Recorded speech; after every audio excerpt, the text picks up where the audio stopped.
Sign or get out, my wife mocked, waving the divorce papers while sitting on her lover's lap in the house I had paid for alone. She smiled as if throwing me out would destroy me. I signed. But the next morning, her lawyer screamed, "Do you have any idea what you just did? I'm glad to have you here. Follow my story until the end and comment the city you're watching from so I can see how far my story has reached. I'm Paul, and at 62 years old I thought I'd seen everything life could throw at me. I was wrong."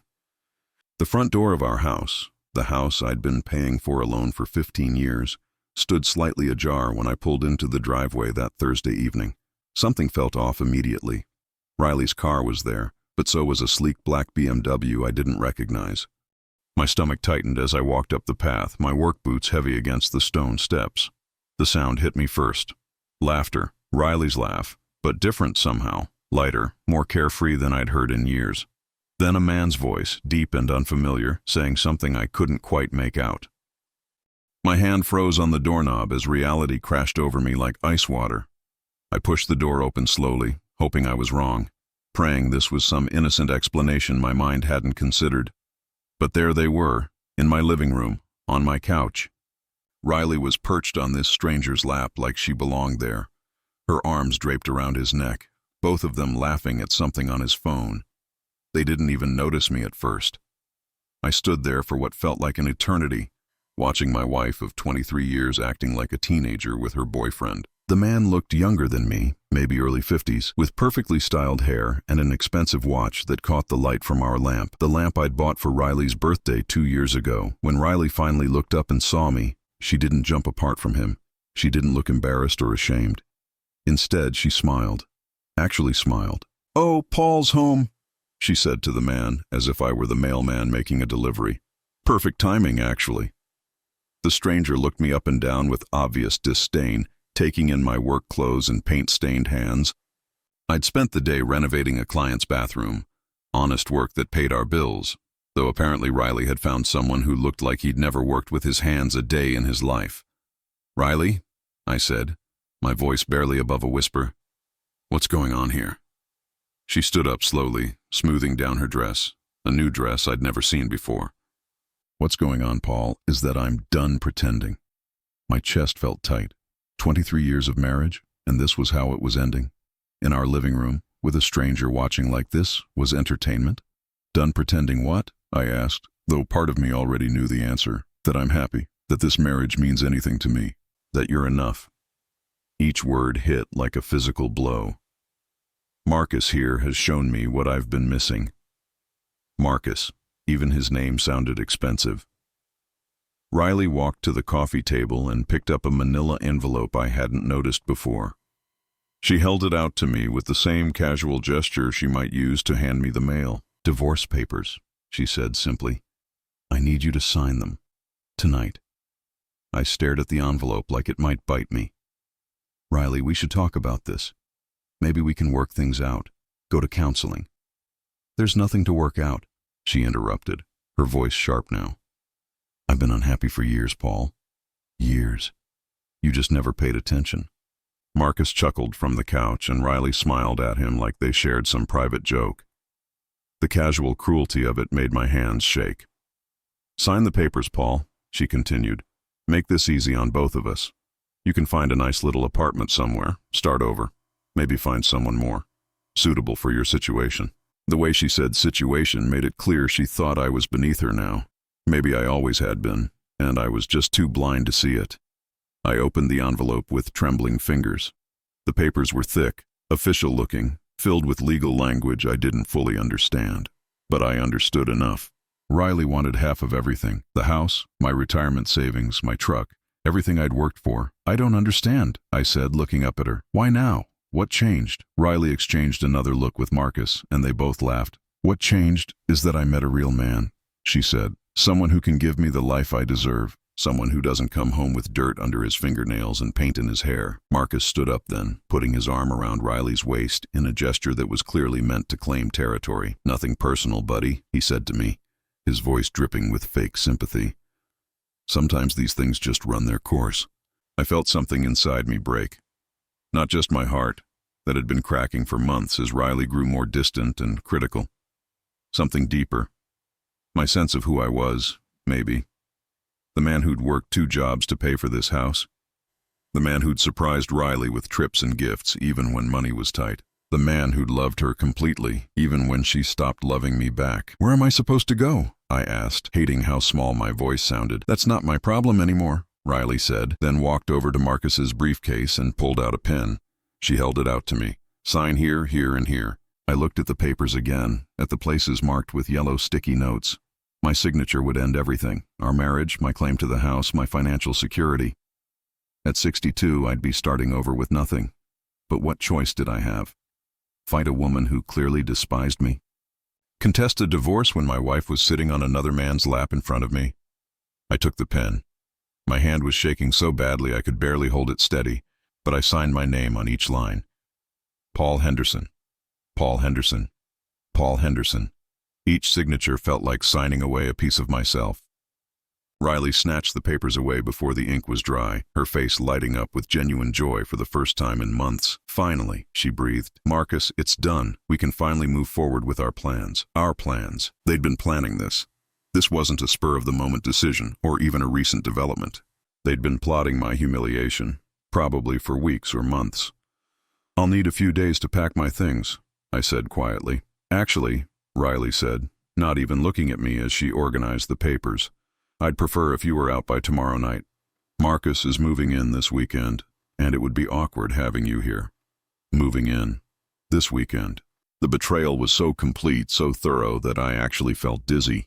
I walked upstairs to our bedroom, my former bedroom, and sat on the edge of the bed Riley and I had shared for over 2 decades. Below me, I could hear them celebrating, opening what sounded like a bottle of champagne. They were toasting my destruction. As I sat there in the growing darkness, staring at the framed photos of our life together that would soon be thrown away or replaced with pictures of Riley and Marcus, I felt something I hadn't experienced in years. Not sadness, though that was there too. Not anger, though that was building. It was clarity. For the first time in months, maybe years, I could see everything clearly. And what I saw made me smile. Just a little. Despite everything that had just happened. Riley had no idea what she'd just done. I didn't sleep that night. How could I? Downstairs, Riley and Marcus had made themselves comfortable in what was supposed to be my home, their voices and laughter drifting up through the floorboards like a soundtrack to my humiliation. Every now and then, I'd hear the clink of glasses, another cork being popped, more celebration of my defeat. I packed one suitcase with essentials, moving quietly through the bedroom that had been mine for 15 years. My hands moved automatically, clothes, toiletries, a few books, while my mind wandered to memories I'd probably never make in this house again. The morning light was just starting to creep through the curtains when my phone rang. It was 7:30 in the morning, and the caller ID showed a number I didn't recognize, but something made me answer. "Is this Paul Henderson?" The voice on the other end was frantic, almost panicked. "Yes. Who's this?" "This is David Morrison. I represent Riley Henderson in her divorce proceedings. Mr. Henderson, I need to ask you a very important question. What exactly did you sign last night?" The panic in his voice sent a chill down my spine. "The divorce papers, the ones Riley gave me." There was a long silence. Then what sounded like papers shuffling frantically. "Mr. Henderson, I need you to listen to me very carefully. Did you read everything you signed? Every single page?" I signed where she told me to sign." "Why? What's wrong?" Another silence, longer this time. When David spoke again, his voice had dropped to almost a whisper. "Mr. Henderson, I think you need to get your own attorney, immediately." The line went dead. I stared at my phone, confusion mixing with something that might have been hope. What could be wrong with divorce papers? Riley had seemed so confident, so sure that she was getting everything she wanted. Downstairs I could hear movement, Riley's voice talking quietly to someone, Marcus probably. Then footsteps on the stairs, quick and purposeful. Riley appeared in the bedroom doorway, but she looked different than she had the night before. The confident smirk was gone, replaced by something that looked almost like worry. "Paul," she said, her voice carefully controlled. "We need to talk. I thought we said everything we needed to say last night." She stepped into the room, glancing nervously at my packed suitcase. "About the papers you signed. I just want to make sure you understood everything." "You mean the papers where I give you half of everything I've worked for?" "Yeah, I understood that part pretty clearly." Something flickered across her face, confusion, maybe even fear. Half of what exactly? It was such a strange question that I actually turned to look at her fully. Half of what? Riley, what are you talking about? Half of everything we own. The house, the savings, my retirement account. She was shaking her head before I finished speaking. But Paul, what savings? What retirement account? You work construction. You make okay money, but it's not like we're rich. Now it was my turn to be confused. Riley, what do you think pays for all this? I gestured around the bedroom, with its expensive furniture and the view of our landscaped backyard. What do you think paid for your car, your shopping trips, the vacation to Hawaii last year? Your job pays for it, she said, but there was uncertainty in her voice now. Your construction work. I almost laughed, but there was nothing funny about the situation. Riley, I make $45,000 a year doing construction. This house costs more than that just in property taxes. The color drained from her face. What are you saying? Before I could answer, her phone rang. She looked at the caller ID and her face went even paler. It's David, she said, more to herself than to me. She answered on the second ring. David, what's going on? You sounded panicked this morning. Even from across the room, I could hear David's voice, loud and agitated. Riley held the phone away from her ear slightly, and I caught fragments of what he was saying. Property records, trust documents, never told me, completely different situation. Riley's free hand was pressed against her forehead, and she was shaking her head slowly. David, slow down. What trust documents? What are you talking about? More frantic talking from David's end. Riley's eyes found mine across the room, and for the first time since I'd known her, she looked genuinely scared. I'll call you back, she said abruptly, and hung up. We stared at each other in silence for a long moment. Finally, Riley spoke. Paul, I need you to explain something to me. If you only make $45,000 a year, how do we afford this lifestyle? I sat down on the edge of the bed, suddenly feeling very tired. Riley, in 23 years of marriage, you never once asked me about our finances. You never wanted to know where the money came from, as long as it kept coming. I assumed. I thought it was your job, maybe some investments. It was investments, just not the kind you think. Her phone rang again. This time the caller ID showed a name I recognized. Bradley Thornton, the most expensive divorce attorney in the state. Riley had clearly been planning this divorce for longer than I'd realized. She answered quickly. Mr. Thornton, thank you for calling me back. I need to ask you about something. I couldn't hear Bradley's side of the conversation, but I watched Riley's face grow more confused and frightened with each passing second. No, he works construction, she was saying. He's just a regular working guy. What do you mean, Henderson Trust? What Henderson Trust? My phone buzzed with a text message. I glanced at it and felt a familiar warmth in my chest. Something I hadn't felt in months. Paul, the paperwork went through. Everything's in motion now. Hope you're ready. Uncle William. I deleted the message quickly, but not before Riley caught the movement. Who was that? She demanded, hanging up on poor Bradley mid-sentence. Nobody important, but my phone was ringing again. This time it was a number with a New York area code. Mr. Henderson, this is Jennifer Walsh from Walsh, Pemberton and Associates. I understand congratulations are in order. Riley was staring at me now, her mouth slightly open. I kept my voice neutral. Thank you, Jennifer. Yes, everything went exactly as planned. Excellent. The transfer protocols are already in motion. Should we expect you in the city next week for the transition meetings? I'll let you know. I hung up and looked at Riley, who seemed to be having trouble breathing. Paul, she said slowly, what the hell is going on? My phone buzzed again. Another text, this one from a number I'd been expecting to hear from. Saw the news about the divorce. Time to come home, nephew. Your real life is waiting. Aunt Margaret. I couldn't help but smile as I read it. After all these years of pretending to be someone I wasn't, of hiding who I really was to protect Riley from a world she couldn't handle, it was finally over. Riley's voice was barely a whisper now. Paul, please. I don't understand what's happening. I stood up and walked to the window, looking out at the garden Riley had always loved. She'd never known that the landscaping alone had cost more than most people made in a year. She'd never asked where the money came from for the imported stone, the rare plants, the irrigation system that kept everything perfect even during droughts. Riley, I said without turning around, there's a lot you don't understand. There's a lot you never wanted to understand. Behind me, I heard Marcus's voice calling from downstairs. Riley, everything okay up there? She didn't answer him. She was still staring at me, and I could see in her reflection in the window that she was starting to realize something was very, very wrong with her perfect plan. Who are you? She whispered. I turned around then, and for the first time in years, I let her see who I really was. Not the humble construction worker she'd married, not the simple man she'd grown tired of, but the person I'd been hiding from her for over 2 decades. "Riley," I said quietly, "you have no idea what you just signed away." Riley's legs gave out. She actually sat down hard on the bed, staring at me like I'd grown a second head. Marcus was still calling from downstairs, his voice getting more impatient, but she seemed to have forgotten he existed.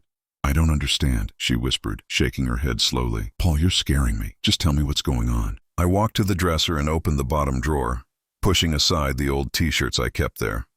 Underneath was a manila folder I'd hoped I'd never have to open in front of Riley. But she'd made her choice last night, and now it was time for both of us to live with the consequences. "Do you remember when we first looked at this house?" I asked, pulling out the folder. "You fell in love with it immediately. You said it was perfect, but way out of our price range." "Yes, and then you said you'd found a way to make it work." Her voice trailed off as she watched me open the folder. "I didn't find a way to make it work, Riley. The house was never out of our price range. It was never even expensive for us." I pulled out the first document and held it up so she could see the letterhead. "Henderson Family Trust, established 1978. Her eyes darted across the page, trying to make sense of what she was seeing. "What is this?" "This is the trust that actually owns this house, and the land it sits on, and the house next door that we rent out, and the commercial property downtown that you think belongs to the Millers." Riley's face was white now. "Paul, I don't understand what you're saying." I sat down in the chair across from the bed, the folder open on my lap. "My grandfather was Henry Henderson. Ever heard of Henderson Steel?" "Henderson Steel? The company that built half the skyscrapers in Chicago?" "The same one. Henry was my grandfather. When he died, he left everything in trust for his children and grandchildren. My father preferred to live quietly, so he used his share to invest in real estate and other businesses. When he died 10 years ago, his portion came to me." Riley was shaking her head violently. No, that's not possible. You work construction. You come home dirty and tired. You complain about difficult customers and bad weather. I work construction because I like working with my hands. It keeps me grounded, keeps me connected to regular people. But Riley, I've never needed the money from that job. Not for a single day of our marriage." I pulled out another document. "Henderson Properties, LLC. We own 17 rental properties in this city alone. Then there's Henderson Holdings, which has shares in 6 different companies, and Henderson Investments, which manages a portfolio worth." I paused, looking at the latest statement. "About $12 million. The number hung in the air between us like a physical thing. Riley's mouth was moving, but no sound was coming out. 12, she finally managed. 12 million? And that's just the liquid investments. The real estate holdings are worth considerably more." Riley stood up abruptly, pacing to the window and back. "This is insane. Paul, if you're some kind of millionaire, why have we lived like regular people?" "Because I wanted to live like regular people. Because I wanted to marry someone who loved me for who I was, not what I had. Because I watched what money did to my cousins' marriages, how it attracted the wrong kind of people." She stopped pacing and stared at me. "So you lied to me. For 23 years you lied to me." "I never lied. I just didn't tell you everything. There's a difference." "Is there?" Her voice was getting shrill now. "You let me think we were struggling sometimes. You let me worry about money, about the mortgage, about retirement, all while you were sitting on millions of dollars?" Before I could answer, Marcus appeared in the doorway. "Riley, what's all the shouting about? And why aren't you answering me when I call you?" Riley turned to him, her face flushed with anger and confusion. "Marcus, did you know? Did you know about any of this?" "Know about what?" He looked between us, clearly sensing the tension but not understanding it. Riley grabbed the trust documents from my lap and shoved them at Marcus. "Look at these. Look at what Paul's been hiding." Marcus took the papers, his expression skeptical, but as he read, his face changed. The casual arrogance disappeared, replaced by something that looked like shock, maybe even fear. "Henderson Trust," he read aloud. $12 million in investments. "Riley, what the hell is this?" "It's who Paul really is," she said bitterly. "It's what he's been hiding from me for our entire marriage." Marcus looked up at me, and I could see him recalculating everything. Last night he'd seen me as a threat to be dismissed, just some working-class husband who was in his way. Now he was looking at a man who could buy and sell him without noticing the expense. "Paul," Riley said, her voice taking on a different tone now. Softer, more conciliatory. We need to talk about this, about us. Maybe I was hasty last night. Maybe we can work things out after all. I almost laughed. 24 hours ago, she'd been perched on another man's lap, humiliating me in my own living room. Now that she knew about the money, suddenly our marriage was worth saving. Riley, you signed divorce papers last night. You made your choice very clear. But I didn't know. I didn't understand the whole situation. You understood enough. You understood that you didn't love me anymore. You understood that you wanted to be with Marcus instead. My financial situation doesn't change any of that. Marcus was still holding the trust documents, reading through them with increasing alarm. Riley, he said quietly, we need to talk, privately. But Riley wasn't listening to him. She was focused entirely on me now, her mind clearly racing through the implications of what she'd learned. Paul, the divorce papers. What exactly did I sign? I mean, what are the terms? I pulled another document from the folder. You signed a standard divorce decree with the division of marital assets as filed. The problem is there aren't any marital assets. What do you mean? I mean this house isn't in my name, Riley. It's owned by the Henderson Trust, which was established long before we met. My investment accounts aren't marital property either. They're trust distributions that legally belong to the trust, not to me personally. Even my truck is owned by Henderson Properties LLC for tax purposes. The color was draining from her face again, but the savings account, our joint checking account, has about $3,000 in it. That's the only thing we actually own together. I closed the folder and set it aside. Congratulations, Riley. You're entitled to half of $3,000, $1,500 for 23 years of marriage. Marcus dropped the papers like they were on fire. Riley, we need to go, right now. But Riley was staring at me with a mixture of horror and disbelief. Paul, this can't be legal. I was married to you for 23 years. I have rights. You have the rights that the law gives you to marital property. But since there is no marital property, there's nothing to divide. But I lived here. I was your wife. I contributed to this household. You were my wife, and I supported you completely for 23 years. I paid for everything, your clothes, your car, your trips, your spending money. But legally, you were never entitled to property that wasn't mine to begin with. She was shaking now, her hands trembling as she reached for her phone. I'm calling David. This can't be right. There has to be something. Riley, I said gently. David already knows. That's why he was panicking this morning. That's why he told you to get your own attorney. He's realizing that he filed a divorce case based on information that was completely wrong. Marcus grabbed Riley's arm. We're leaving, now. But Riley jerked away from him. No. Paul, we can fix this. We can tear up those papers. We can pretend last night never happened. Riley, those papers are already filed. The divorce is already in motion. And even if it wasn't, I stood up and walked to the window, looking out at the garden one last time. Last night you made it very clear what you think of me. That hasn't changed just because you found out about the money. Behind me, I heard Marcus trying to pull Riley toward the door. Come on, we need to figure this out somewhere else. Figure what out? Riley's voice was getting hysterical. Marcus, don't you understand? I have nothing. I'm getting nothing. $1,500 for 23 years of my life. We'll figure something out, Marcus said, but his voice lacked conviction. Maybe we can contest it, find a lawyer who can fight this. I turned around then. Marcus, you might want to think carefully about your next move. The Henderson Trust has some of the best attorneys in the country on retainer. They've been protecting family assets for over 4 decades. Do you really think you can out-lawyer them? Marcus's face went pale. He was beginning to understand the scope of what they were up against. Riley was crying now, real tears for the first time since this all began. But they weren't tears of sadness over our marriage. They were tears of rage and frustration over money she'd never actually had a claim to. This isn't over, Paul, she said through her tears. I'll find a way to fight this. I'll prove that you defrauded me, that you hid assets. Riley, I said quietly, you're welcome to try, but I'd suggest you save your money. You're going to need it.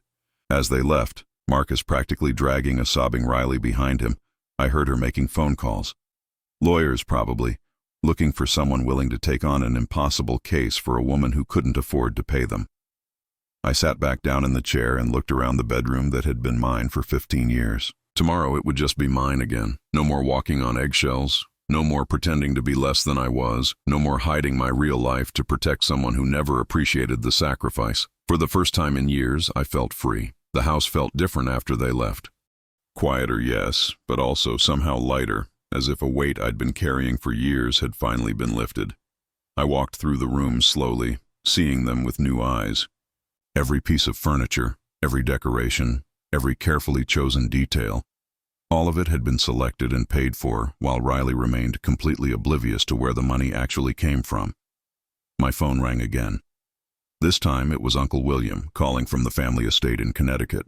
"Paul, my boy, how are you holding up?" I settled into my chair in the study, the one room in the house Riley rarely entered because she found my books and papers boring. "I'm fine, Uncle William. Better than fine, actually." "Good. I have to say, when you told us your plan 3 years ago, some of us thought you were being too patient. Your cousin James wanted to hire investigators, gather evidence, force the issue." I smiled, remembering that family meeting. "James always did prefer the direct approach. Well, it turns out your way was smarter. Letting her reveal herself completely on her own terms was brilliant. No one can say you trapped her or manipulated the situation. 3 years ago. Had it really been that long since I'd first begun to suspect that Riley was having affairs? Looking back now, the signs had been obvious. The sudden interest in her appearance, the mysterious errands that took longer than they should have, the way she'd started questioning everything about our life together. But it was the conversation I'd overheard that really opened my eyes. I'd come home early from a job site, hoping to surprise Riley with dinner from her favorite restaurant. I'd walked in through the back door, planning to set up the meal in the dining room before calling her down. That's when I heard her voice from upstairs talking on the phone. "No, he has no idea," she was saying, her voice filled with the kind of excitement I hadn't heard from her in years. "He thinks I'm just restless, maybe going through a midlife crisis. He keeps suggesting counseling, like talking about our feelings is going to fix anything." I'd frozen at the bottom of the stairs, the takeout bag still in my hands. "The truth is, I'm just bored with him," she continued. "He's a good man, don't get me wrong, reliable, steady, hard-working, but God, he's so ordinary, so predictable. Every day, it's the same thing. Work, dinner, television, bed. I feel like I'm dying of boredom." There had been a pause while the person on the other end responded. I know. And you're right about the house. He's always been weird about money, like he's afraid to spend it. We could afford so much more than this, but he acts like every dollar is precious. Sometimes I think he's just cheap." Another pause. "Well, that's why I haven't left yet. I mean, we do have a nice life. The house is beautiful. I can buy pretty much whatever I want. We take nice vacations. But I want more than nice. I want exciting. I want passionate. I want to feel alive again." I'd set the takeout bags on the kitchen counter and walked back outside, my heart pounding. She wanted exciting. She wanted passionate. She wanted to feel alive. And apparently, 23 years of marriage to me had left her feeling like she was dying. That night, I'd called Uncle William. "I think Riley is having an affair," I'd told him. "Or at least thinking about it. What do you want to do about it?" he'd asked, getting straight to the point in that way the Henderson family was known for. "I don't know yet, but I think I need to prepare for the worst." That's when Uncle William had suggested involving the family attorneys. Not to spy on Riley or build a case against her, but to make sure that if our marriage did end, it would end on terms that protected the family assets. "The trust has provisions for this kind of situation," he'd explained. "Your grandfather wasn't naive about human nature. He knew that sometimes family members would marry people who turned out to be problematic." The attorneys had been discreet but thorough. They'd reviewed every document, every account, every piece of property. The conclusion had been both simple and devastating. Legally, Riley had no claim to any of the Henderson family wealth. The trust structure that had protected the family's assets for decades would protect them from Riley too, but I hadn't wanted to end my marriage based on suspicion and overheard phone conversations. I'd hoped that maybe Riley was just going through a difficult period, that we could work through whatever was making her so unhappy. So I'd waited and watched and tried to be a better husband. I'd surprised her with weekend trips to places she'd mentioned wanting to visit. I'd bought her jewelry, flowers, expensive dinners. I'd even suggested we renew our wedding vows, thinking that maybe if we reconnected with why we'd fallen in love in the first place, we could find our way back to each other. Riley had accepted everything graciously, but the distance between us had only grown. The phone calls continued. I'd learned to recognize the tone she used when she was talking to her friend. The mysterious errands became more frequent. She'd started working out obsessively, buying new clothes, experimenting with different makeup and hairstyles. It was like watching my wife slowly transform into someone I didn't recognize. The final confirmation had come 6 months ago. I'd hired a private investigator, not because I wanted to catch Riley in the act, but because I needed to know for certain what I was dealing with. The pictures he'd shown me weren't graphic or salacious, just Riley having coffee with a man I didn't recognize, holding his hand across the table. Riley kissing the same man goodbye outside a hotel. Riley getting into his car outside a restaurant I'd never been to. The man turned out to be Marcus Pemberton, a divorced businessman who managed investment portfolios for wealthy clients. Ironic, considering that he was trying to get close to a woman who had no wealth of her own. But the investigation had revealed something else interesting about Marcus. He was in debt up to his eyeballs, having lost most of his money in some bad investment deals a few years earlier. His expensive car was leased, his fancy condo was rented, and his expensive clothes were mostly purchased on credit cards that were nearly maxed out. Marcus wasn't just after Riley's supposed money. He needed it desperately. Armed with this information, I'd made a decision that surprised even Uncle William. Instead of confronting Riley or filing for divorce myself, I would wait for her to make the first move. I would let her think she was in control, let her believe she was the one calling the shots. Why? Uncle William had asked. Because if I file first, she'll always be able to claim that I blindsided her, that she didn't understand what she was giving up. But if she files, if she's the one pushing for the divorce, then she can't claim she was deceived. It had taken another 6 months, but my patience had been rewarded. Riley had not only filed for divorce, but she'd done it in the most humiliating way possible. She'd forced me to sign papers in front of her lover in our living room, while they celebrated my supposed downfall. Now, sitting in my study with the afternoon sun streaming through the windows, I felt a sense of closure I hadn't experienced in years. Riley had made her choice freely, completely, and very publicly. There would be no going back, no second guessing, no wondering if I'd made the right decision. My phone buzzed with another text message. This one was from my cousin James. Saw the lawyers panic this morning. Dad says you handled it perfectly. Family dinner Sunday to celebrate your freedom. I typed back quickly. Wouldn't miss it. For the first time in 3 years, I was looking forward to seeing my family without having to pretend to be someone I wasn't. No more making excuses for why Riley couldn't attend family gatherings. No more deflecting questions about when we might have children, or why we lived so modestly when we could afford much more. No more hiding who I really was to protect someone who had never appreciated the sacrifice. Another message came in, this one from Aunt Margaret. Your room is ready whenever you want to come home. We've missed having you around. Home. The word felt strange after so many years of thinking of this house as home. But Aunt Margaret was right. The family estate in Connecticut had always been home in ways this house never quite managed to be. It was where I'd grown up after my parents died, where I'd learned about responsibility and legacy and what it meant to be a Henderson.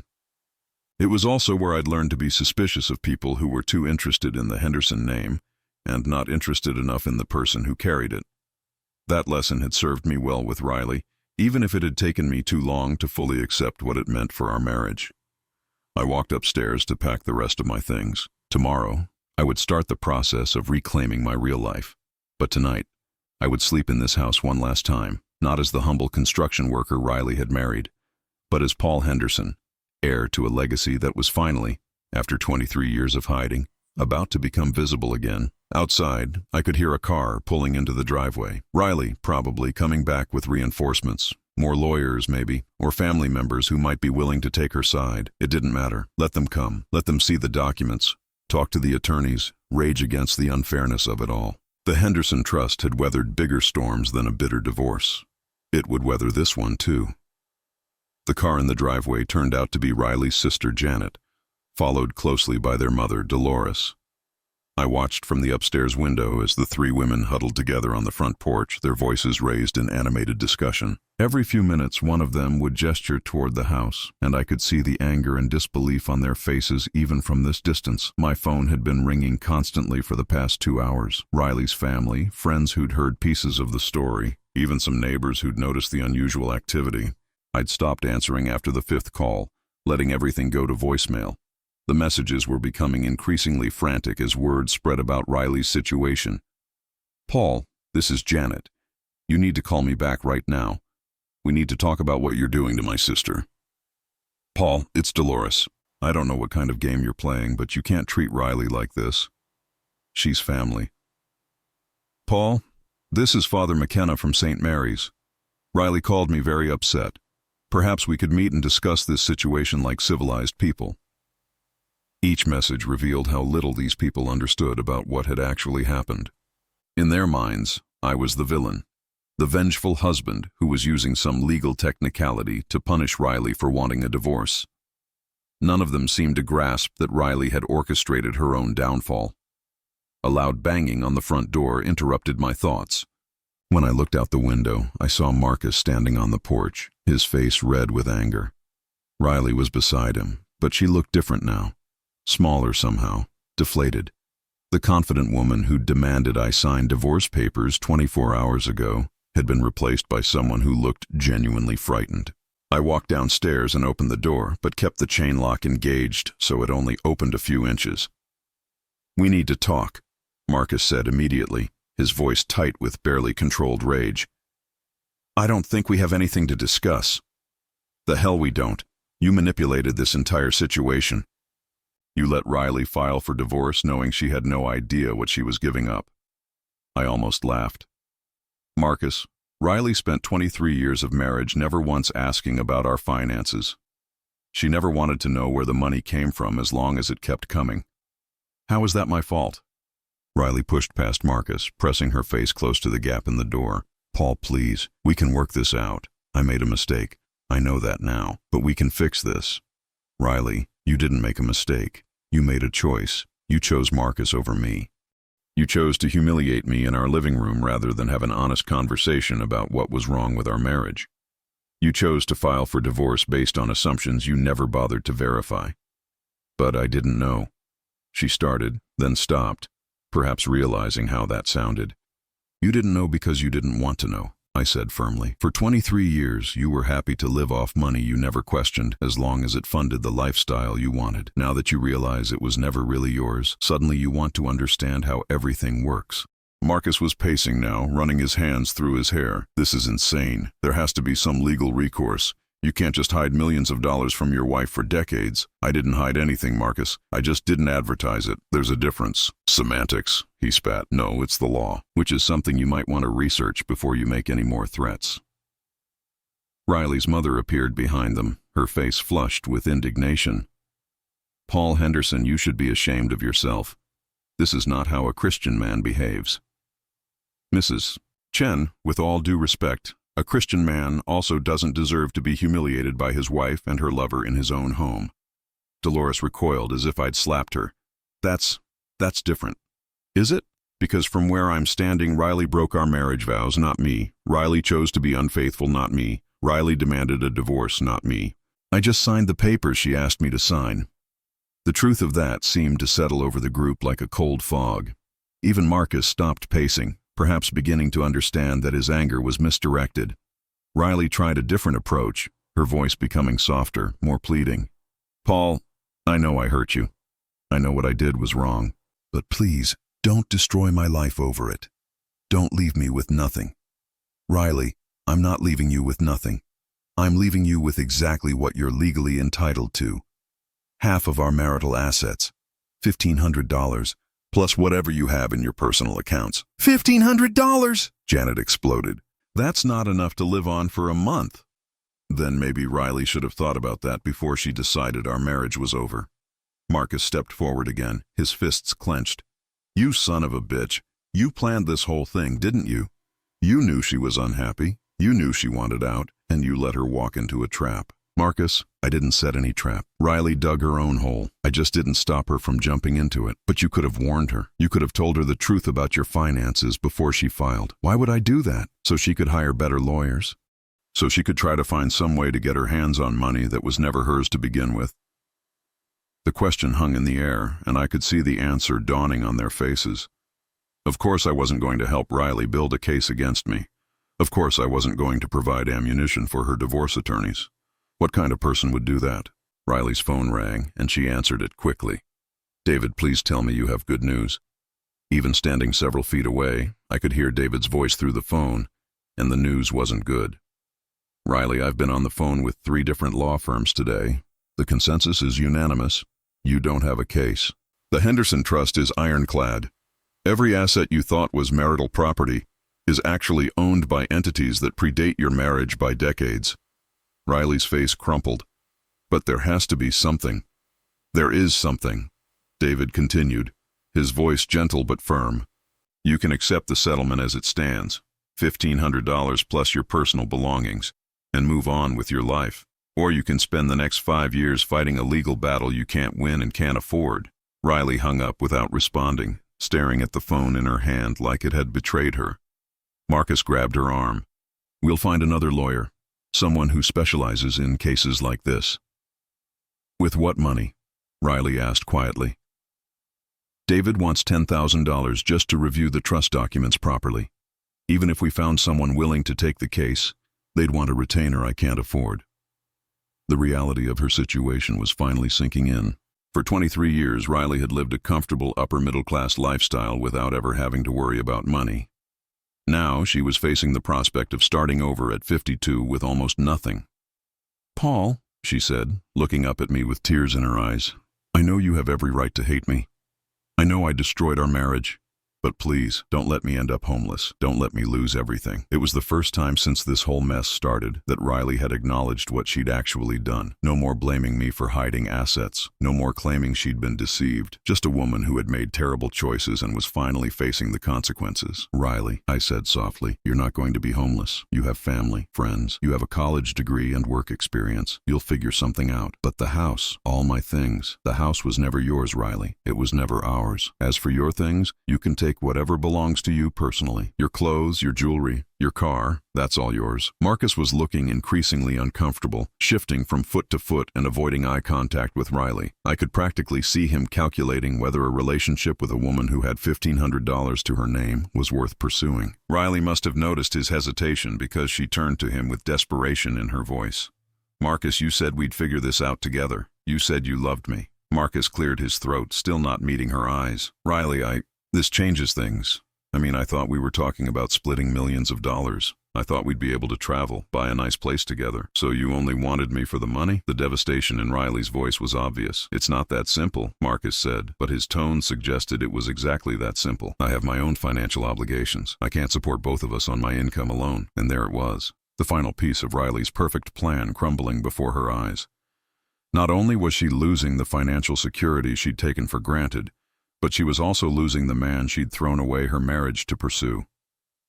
"I need to go," Marcus said abruptly. "I need to think about all this." He walked away without another word, leaving Riley standing on the porch with her family, watching her supposed knight in shining armor disappear down the driveway. Riley's knees buckled, and Janet had to catch her to keep her from falling. For the first time since I'd known her, Riley looked truly broken. Not angry, not defiant, not scheming for a way out. Just broken. "Paul," Dolores said, her voice much quieter now. "She's learned her lesson. Surely that's enough." I looked at Riley, sobbing in her sister's arms, and felt nothing.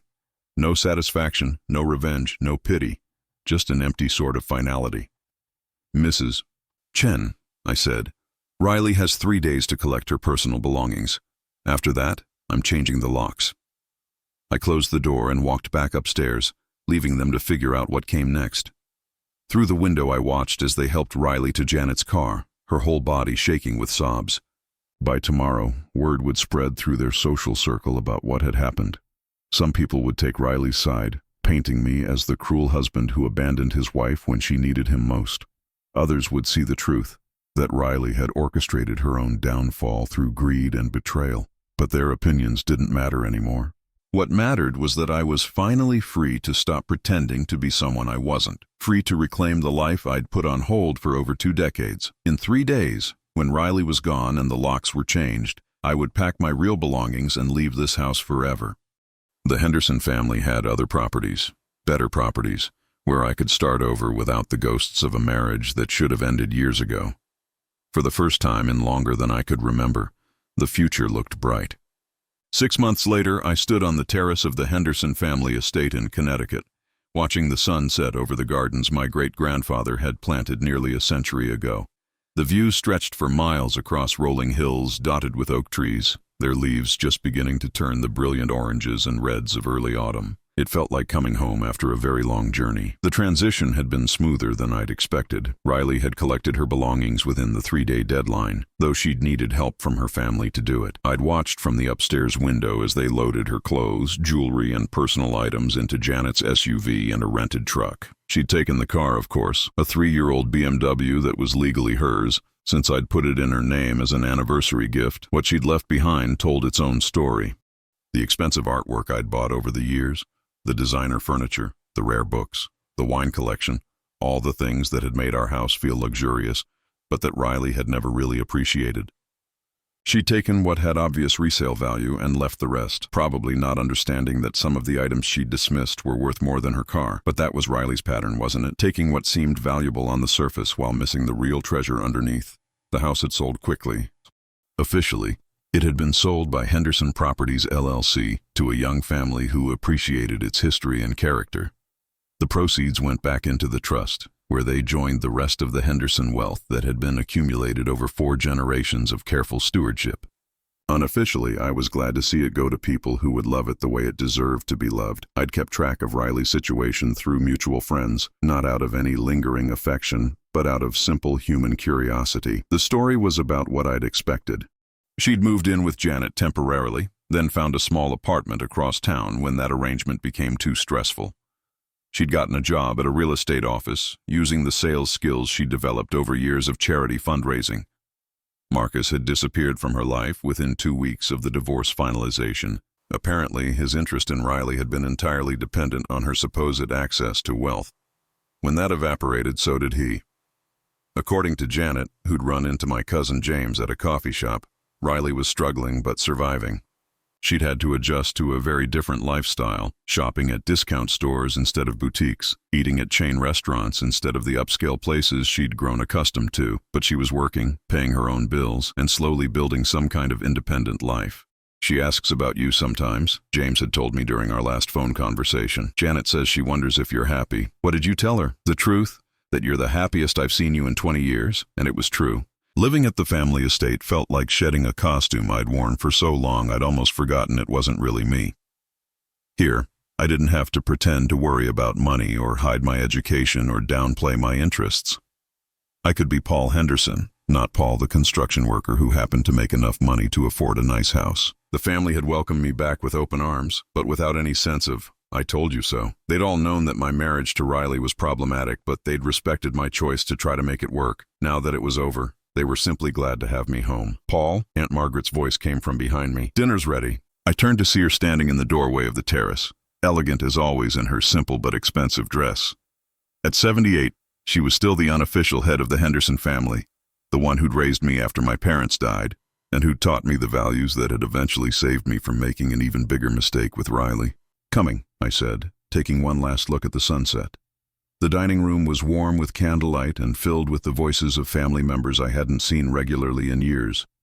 Uncle William was there with his wife Caroline, their son James and his family, cousin Patricia with her husband and teenage daughter. 3 generations of Hendersons gathered around the same table where my great-grandfather had made the decisions that created the foundation of our family's wealth. A toast, Uncle William said, raising his wine glass as I took my seat.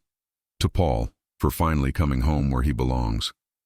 To Paul, the others echoed, and I felt a warmth I hadn't experienced in decades. During dinner, the conversation flowed easily from family business to politics to James's daughter's college plans. No one asked about Riley or the divorce unless I brought it up, which I rarely did. That chapter of my life was closed, and everyone seemed to understand that I preferred to keep it that way. After dinner, Aunt Margaret and I walked through the house, past portraits of Henderson ancestors and furniture that had been in the family for generations. We ended up in the library, where floor-to-ceiling shelves held first editions and family documents dating back to the 1800s. There's something I want to show you, she said, walking to an antique desk near the window. She opened the bottom drawer and pulled out a leather-bound journal I'd never seen before. "This belonged to your great-grandfather," she said, handing it to me. "He started writing in it when he was about your age, after he'd made his first serious money in the steel business." I opened the journal carefully, scanning the faded handwriting on pages that were over 70 years old. "The most important lesson I've learned," I read aloud, "is that money reveals character rather than building it. Those who love you for yourself will continue to love you whether you have money or not. Those who love you for your money will abandon you the moment they realize the money comes with conditions they're not willing to accept." I looked up at Aunt Margaret, who was smiling softly. "He wrote that after his first wife left him," she explained. "She'd married him when he was just starting out, when they were both young and poor, but as his wealth grew, she changed. She became demanding, entitled, focused only on what his money could buy, rather than the man who was earning it." "What happened to her?" "She ran off with a man who promised her a more exciting life.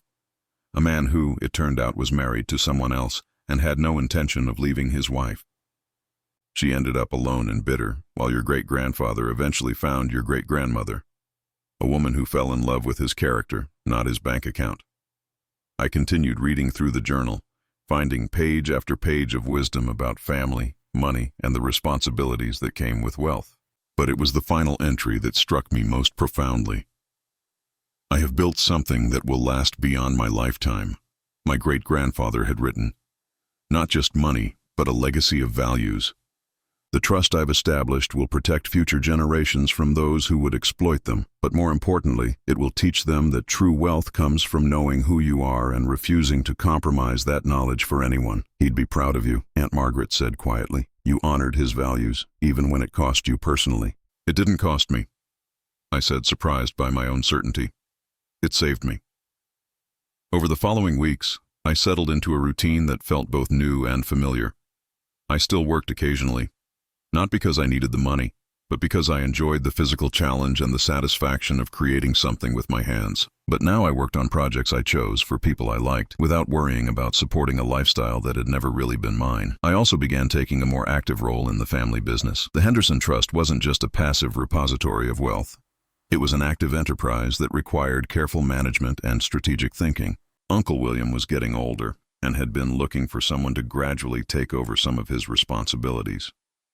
"You have good instincts," he told me during one of our weekly business meetings. "And more importantly, you understand what this family's wealth is really for. It's not about luxury or status. It's about security, independence, and the freedom to make choices based on your values rather than your circumstances." 3 months after moving back to the estate, I met Catherine. She was the librarian at the local historical society, a woman in her mid-50s with gray-streaked hair and intelligent eyes who knew more about local history than anyone I'd ever met. We'd struck up a conversation when I'd come in to research some of my great-grandfather's business dealings, and that conversation had stretched into dinner, then a second dinner, then regular visits that had nothing to do with historical research. Catherine knew who I was. It was impossible to live in this area without knowing about the Henderson family, but she treated me like any other person she found interesting.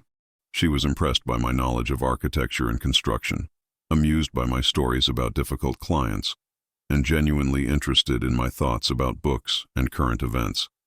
She was also completely unimpressed by my money. "I make $42,000 a year," she told me matter-of-factly during our fourth dinner together. "I live in a one-bedroom apartment, I drive a 7-year-old Honda, and I'm perfectly happy with my life. If you're looking for someone to help you spend your fortune, you're looking at the wrong woman." I'd laughed, remembering my great-grandfather's journal entry about character being revealed rather than built by money. "Catherine," I'd said, "I spent 23 years with someone who was very interested in helping me spend money. I'm looking for someone who's interested in me." That had been the beginning of something I hadn't experienced since I was young, a relationship based on genuine compatibility and mutual respect rather than financial convenience or social expectations. Now, as I stood on the terrace watching another sunset, I reflected on how different my life had become. I was 62 years old, but I felt younger than I had in decades. I was financially secure in ways that went far beyond having money in the bank. I was secure in knowing who I was and what I valued. I was also, for the first time in 23 years, genuinely happy. My phone buzzed with a text message from Catherine. "Dinner tomorrow? I found a new restaurant that looks terrible from the outside but supposedly has amazing food." I typed back quickly. "Perfect. I'll pick you up at 7.